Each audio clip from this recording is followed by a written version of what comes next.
So yes, my name is Baukje de Roos. I'm working as a nutrition scientist at the Rowett Institute. I've been kind of in this field for over 25 years. It seems like a very long time.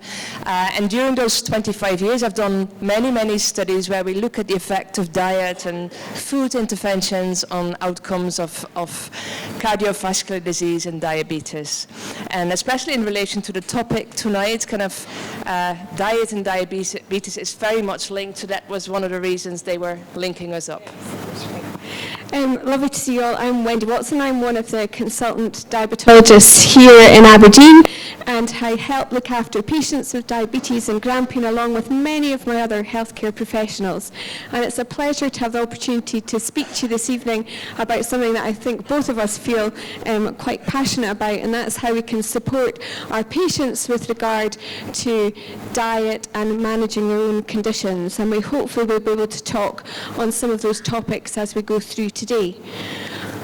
I hope this is we want it to be interactive, don't we? So we're going to kind of pass the microphone, not quite literally, between the two of us. And likewise, we will stop for questions. But, if anyone wants to ask anything in between, we're very happy to take your questions. Okay. So what I think we'll start off with is I'm going to just go back over a little bit about diabetes, because we know there are different types, and we know that really what does diabetes mean? Well, patients with diabetes have got a high blood glucose, so blood sugar, you might hear that called. And that's because what we eat from our carbohydrates will be digested down to glucose. And we need glucose because that's the fuel for our body. So I guess what happens with diabetes, though, is that the insulin, which is the hormone that helps use this glucose to make our energy, sometimes doesn't work, or we don't have enough of it. And there are lots of different types of diabetes that I'm sure some of you in the audience will be aware of. Type 1 diabetes is an autoimmune condition where the cells of the pancreas are destroyed by our own body's immune system. And whilst that is a very important and serious condition, that's probably not a big topic of what we're going to discuss this evening. However, I do have some literature if anybody would like some support with regard to this. But what we're going to spend this evening talking about is more to do with type 2 diabetes.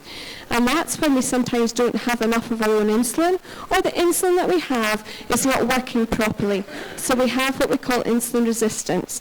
And that's a lot, and part of that really is what we will be speaking about and how we can manage our weight and aspects of that care. Okay.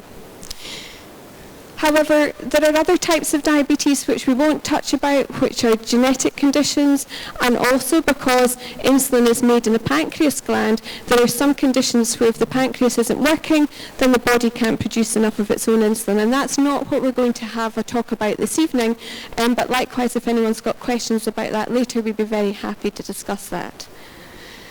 However, diabetes itself we know is a very serious condition, and people can have complications from this disorder which can be life-changing.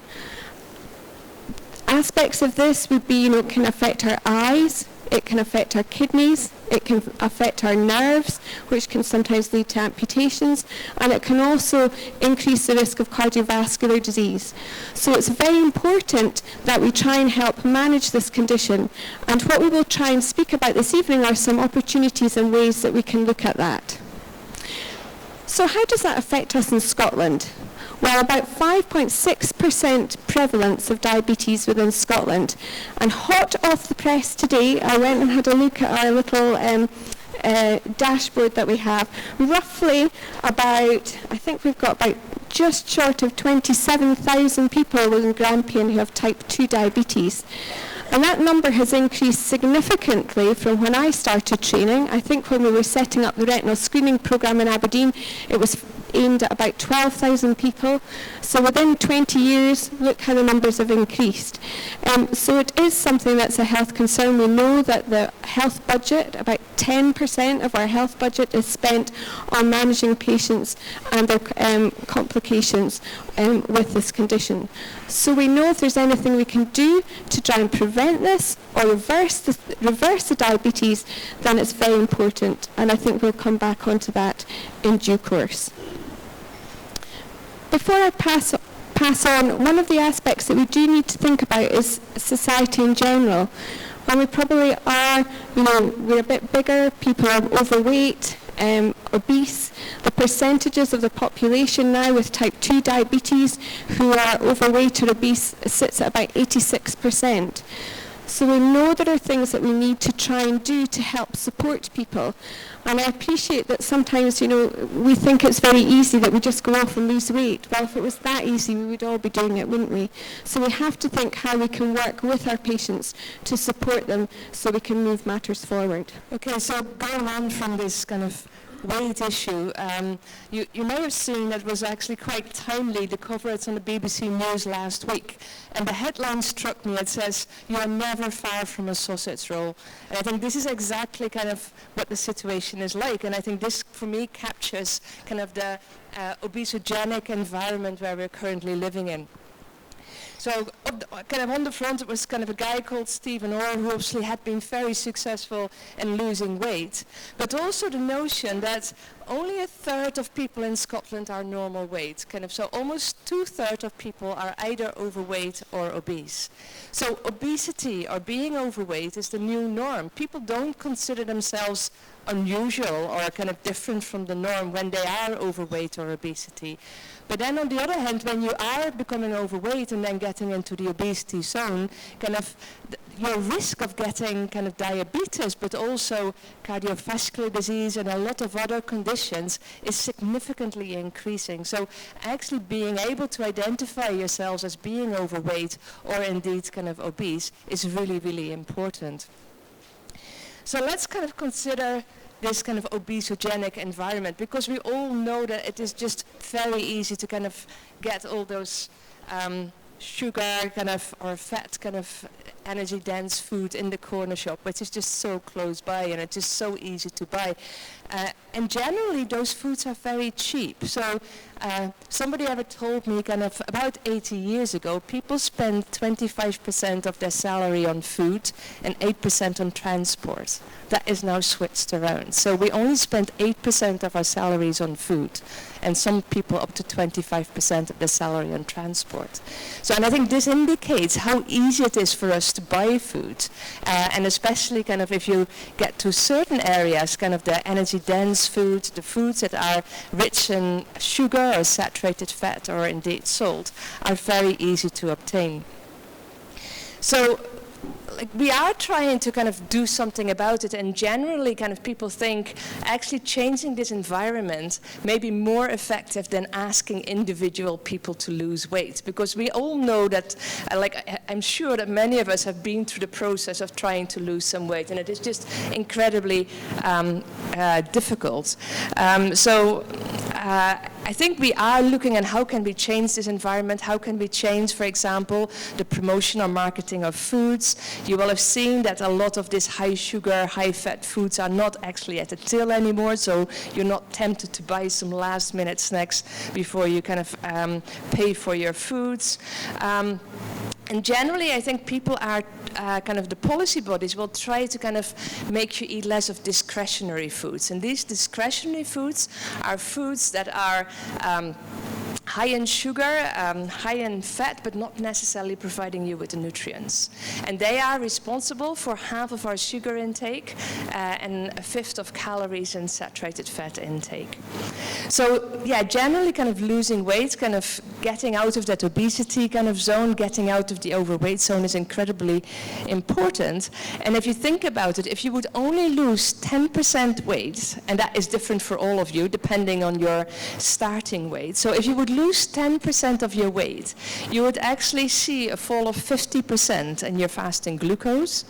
You would see a fall of 10% in your total cholesterol levels, a fall of 15% in LDL cholesterol, so your bad cholesterol, a fall of 30% in triglycerides, this is what kind of peaks after you've had your meals, a rise of 8% in your HDL cholesterol, this is your good cholesterol, and a fall of 10 millimeters kind of mercury in systolic blood pressure. And these are really important risk markers of cardiovascular disease, but also linked to diabetes. So just kind of losing 10% of your weight may really kind of change your blood profile in terms of risk markers. So it could have a huge benefit.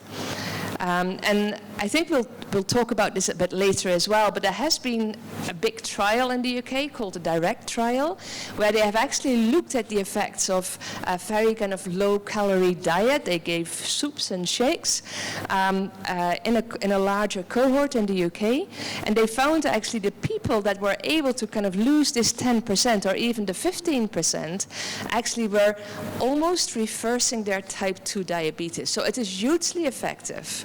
There's actually one problem. It's actually how to lose that 10 or 15% in the first place, because only a quarter of the people in this study managed to kind of lose that amount of weight. So I wonder if you wouldn't mind playing a small game with us. If you are able, and please don't feel you have to, and we're not going to come round and check with any lie detectors to make sure that you're telling the truth or not, but we're going to play a little bit of lifestyle bingo. So if all of you would manage to stand up, please, and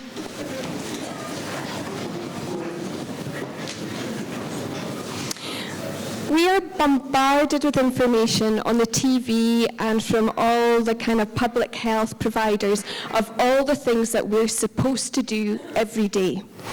If you do the following, please stay standing. And if you're maybe not quite so good at keeping to these rules, please take a seat. So the first thing I want you to think about are, do you consume 5 portions of fruit and vegetable every day? If you do, stay standing. If you struggle with that a little bit, please take a seat. You'll be lucky that you don't live in Japan, because I think their public health is 11 or 17 different portions of fruit and vegetable. So well done, and well done for your honesty, who's taken a seat. The next thing I want you to think about is smoking. So we're all not supposed to smoke. We know that that's not a healthy thing to do, and the smoking ban has been a very positive thing for our population. So if you smoke, I promise I won't look, please take a seat. The next thing I want to think about is exercise. So this one gets a bit more complicated, doesn't it? Because during a week, do we do either 150 minutes of moderate exercise, now that's going for a walk, or 75 minutes of vigorous exercise, and that's what makes you breathless and out of puff. So do you manage that over a week? And if you do, please stay standing, and if not, please take a seat. So we're rapidly getting through this, and the other one that's been on the TV quite a lot, you'll have seen, can you count to 14? So 14 units of alcohol per week. Total for men and women. We need to have 3 days off, and we shouldn't really have more than lots in one night, so it's not 14 units in one night. So do we manage to stick to that? And if not, I'm afraid, could you please take a seat? And we're not filming, so we're not going to tell anybody off. Yes? This month, Dry January, well done, well done. if you took January, I would. Perfect. So we can see as we go through things. Now there are lots of other aspects. You know, do you do 10,000 steps per day? Well, perhaps not everybody's got a pedometer or a Fitbit or all of those things. But you can start seeing how it's becoming a bit complicated, can't you? There's lots of information out there that we're supposed to be doing. And actually, I think we should give everybody that is still standing a bit of a clap, because I think that's very good. And if you're still standing, you can get a prize at the end. So I've got some fruit here that you can come and help yourself. So you can see it can be very tricky. We're bombarded with messages about what we're supposed to do. And there will be lots of times in our life where that is very important. It's realistic, it's straightforward. But part of that can be to do with our health beliefs. Part of that's to be with what our group of friends are doing. And so we often need encouragement, don't we, to kind of stay on that wagon and make those lifestyle changes that we're all suggested that we should all do. So let's talk a little bit more about diet, because kind of we generally suggest that it is a condition that can be reversed by healthy lifestyle. So that includes exercise, but that also includes diet. And I think kind of scientists generally kind of agree it is the weight loss thing, which is really important. But we also should not really underestimate the effects of individual foods and dietary patterns. So if you kind of look at the environment you were just talking about, kind of coming from a place where actually if you look at look at the foods that are on broadcast media and being advertised for, that twice as many foods are actually high in saturated fat, salt, and sugar compared to healthy products. You can see kind of the uphill battle that we still have to go for.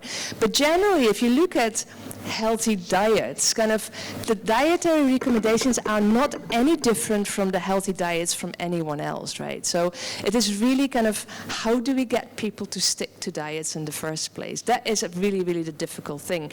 Because if we kind of look at the healthy foods, and you will have seen that yourselves, they are generally kind of more expensive than unhealthy foods. And if you look at the amount of calories one needs on a daily basis, the cheapest way to get those calories is just to buy one packet of biscuits that has this cream in the middle, and that will give you kind of 2,000 calories for only 99p. It's the easiest way of just filling yourself, but obviously with all the wrong nutrients. So generally, we are really interested in dietary patterns, and what I said, these are generally the healthy dietary patterns, so looking at more fruits and vegetables, because that gives you kind of healthy components. We call them polyphenols, but they also give you the fiber. We're looking at lean meat, we're looking at grains, beans, and yogurt, for example. And then we're looking at the unhealthy alternatives, so we're looking at refined sugars, we're looking at kind of processed kind of meat, for example, products rich in sugar, salt, and saturated fat. And it kind of, even for kind of somebody that is kind of considered a nutrition expert, I suppose, even for me it's difficult, because that would actually require you to look at all the labels continuously when you do your shopping, which is actually really, really difficult. So kind of people have been looking for quick fixes, and I know if you look at the women's literature, the women's magazines, or perhaps even the male magazines, I don't know, actually, to be honest, there is a lot of advice there that is not necessary. There is no scientific underpinning for that. So there's a lot of fads there. And I think that's what kind of a lot of people resort to. Sometimes they kind of look at all these stories in the magazines and they think, oh, that may work for me. That may be a quick fix to lose weight. But there is no quick fix to lose weight. It's difficult for everyone. So there are, in addition to changing your whole diet, also I think we are increasingly moving to, can we actually identify on a personal basis which foods would be of most benefit to them? Because it's difficult to change your entire dietary pattern. And this is a new movement which we call precision nutrition. You've got precision medicine, but we've also got precision nutrition, which actually kind of identifies for you as a person based on your gender, based on your age, based on your dietary habits, based on perhaps your glucose or cholesterol levels, what may be particularly good for you. And that is important, because if I put all of you on exactly the same food or exactly the same diet, on average, it will only be of benefit to about 40% of you for any intervention. This is not unusual, kind of, I know for drugs it's the same thing. If I would give you all statins, only a proportion of you would really benefit from it in terms of lowering your cholesterol. So the same is true for diets, or the same is true for food interventions. On average, only 40% response. And then obviously kind of the question is, will it work for me, right? And I think generally kind of we know that we are all supposed to eat our fruits and vegetables, but if I could focus focus just on 2 or 3 things that would be particularly beneficial to myself, that would perhaps make my life quite a bit easier. So increasingly, we're actually looking at doing studies where we give people just one food or one composite food and look at the effects on glucose metabolism. And I've got some brochures here of studies that are currently ongoing, and one of the investigators, Madi, is also here. And interestingly, some of these dietary interventions are as effective as blood glucose lowering drugs, but just in a subset of people. And I think that's eventually where we want to go to, that we're actually not just prescribing a drug, but perhaps first try a dietary intervention if I have the knowledge that would really work for that particular person.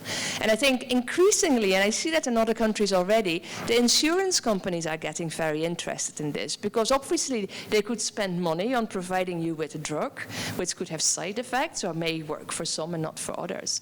But if we could kind of identify which foods or which kind of food composition would actually really benefit specific people, then I think there is a huge turnaround in how we can treat people kind of based on diet and not necessarily based on drugs. So with this knowledge in mind, we have to think what's been happening locally and what's happening in Scotland. And one of the other jobs I have the privilege of doing is chairing the Scottish Diabetes Education Group. And with that, I get to meet lots of healthcare professionals and patients from across Scotland to see how we can promote education and help people self-manage their condition. One of the things that's really important is that we know that trying to take people when they're first diagnosed with a condition and helping them have the knowledge and empower them to make some of these health behaviour changes is well recognised, and that's something that actually the Scottish Government have realised. So instead of trying to pick the pieces up further down the line, we're trying to look at preventing or managing people quite intensely at diagnosis. So one of the policies is called Healthier Futures. It's to do with early prevention and management, and thinking about knowing who's at risk of developing diabetes. And I do have some leaflets about those things, because there are some things that we just can't change. We can't change our age, so we've not been able to go back in time. We can't change our ethnicity, and at the moment, we can't change our family history, so we can't change our genes. So if we've got family members who have type 2 diabetes, then we ourselves will be at more risk of that. So it's important that we take these things on board, and as matters progress, I'm sure there will be some more education looking at risk prevention and screening, which will come once we know we've got our management pathways in place for people who are newly diagnosed. So what have we done about that? So we've actually had some funding, which has been quite novel. So we've had £42 million to be spent over the next 5 years, which over all the health boards in Scotland, once you divide that out over 5 years, isn't an awful lot of money, but we're going to say yes, please, thank you very much. And what's that allowed us to do is to look at how we can arrange I don't like this phrase, but a structured education program so that patients, when they're diagnosed with type 2 diabetes, can have some standard information to let them know about their condition and how we can manage it without having to resort to the tablets and all the other bits. And it shouldn't matter where you stay. It doesn't matter if you're in Aberdeen, Fraserburgh, Peterhead, Orkney, the Western Isles, Glasgow, Edinburgh borders. Everybody will have the opportunity to learn about how to manage their condition and what we can do about that. So to start with, patients will be given a session which we think will last around 3 hours. It'll be about Control It. It'll be looking at what we can change with our diet, our exercise, thinking about what will encourage us to change our behaviour. And moving on from that, there'll be different pathways of this toolbox that people can use, because as we've already heard, some people will be much more able to cope with perhaps a low-calorie diet. There's some food supplement diet, which is really from the direct study where people are given shakes and soups for a 12-week period to try and help them, very low calorie, to help them lose weight. Or there's another option where some people may go on to bariatric surgery, which of course again is extreme, but in some people it is very effective. With all these aspects, we have to consider cost, but again, are we saving money now, or we're spending money to save money further down the line? There's other ways that people can manage it themselves. Some people may choose to go on a low carbohydrate diet. So that's a diet that has, say, 130 grams of carbohydrate in a day. Some people will choose to go on a Mediterranean style diet. But it's also thinking about what will suit that person and having time with a specialist dietitian to see what will be beneficial for that individual.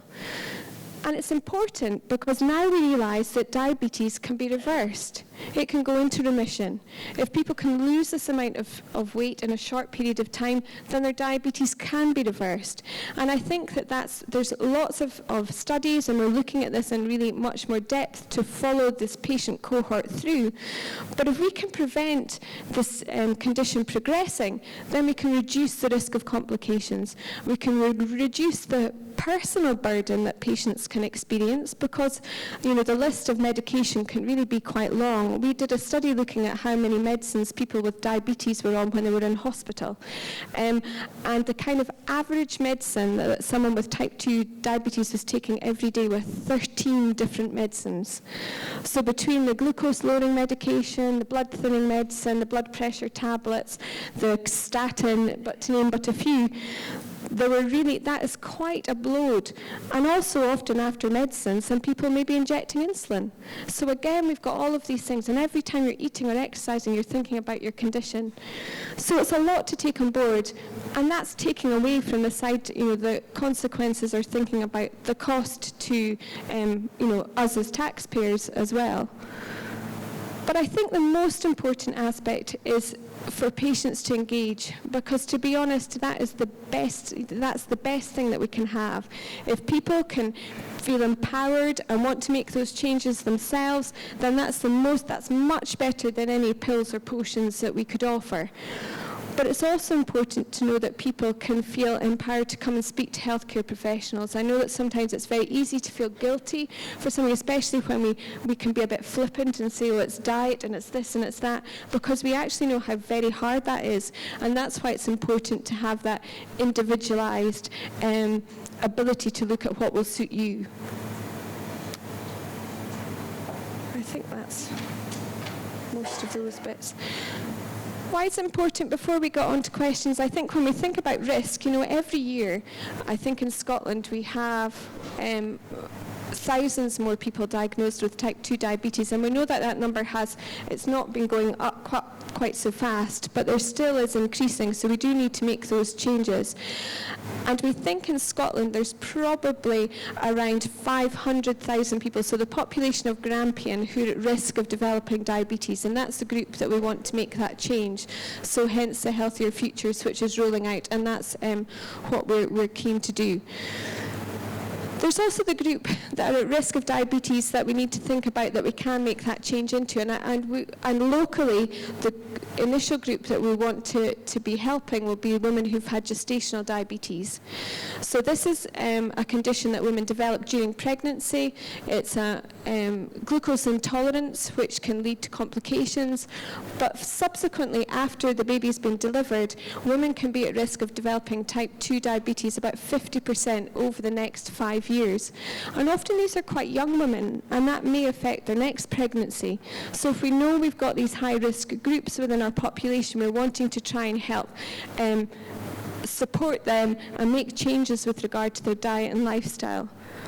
Now, it can be very lonely when you think you're the only person that this affects. So we're trying to do some small group work in different areas. We know that people who live in our more deprived societies have got increased risks of complications. And so we are trying to see if we can support people in different areas with different aspects to try and help them to increase their physical activity and to change their diet. So there's a lot of work going on.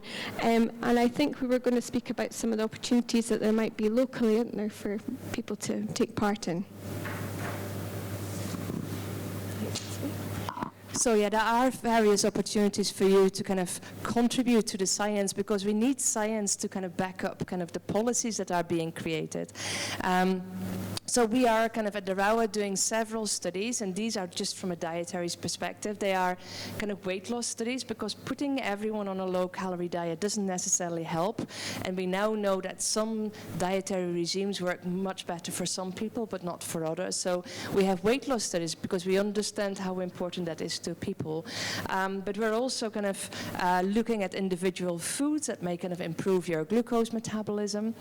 But importantly, increasingly we're looking at behavioral kind of factors. So if I actually kind of tell you to kind of we have one study which starts very soon where we ask people to kind of increase their whole grains and nuts in their diet, because we know that actually has a beneficial effect on your risk of cardiovascular disease and diabetes as well, and it may lower your blood pressure. So, but we're actually not even interested in you sticking to the dietary regime. We actually want to kind of understand what actually what factors are important for you to stick to that regime. So you will get like a little kind of, it's almost like an Apple Watch, and it will ask you kind of quite a number of questions during the day, kind of a couple of minutes each day, and looking at factors like, does it matter whether you're eating alone or with others? Does it matter whether you're really busy at work? Does it matter whether you're stressed about things or not? So all these factors, which can be very individuals, which can be very individual, can be actually on an individual basis kind of see which behavioral factors are important for you.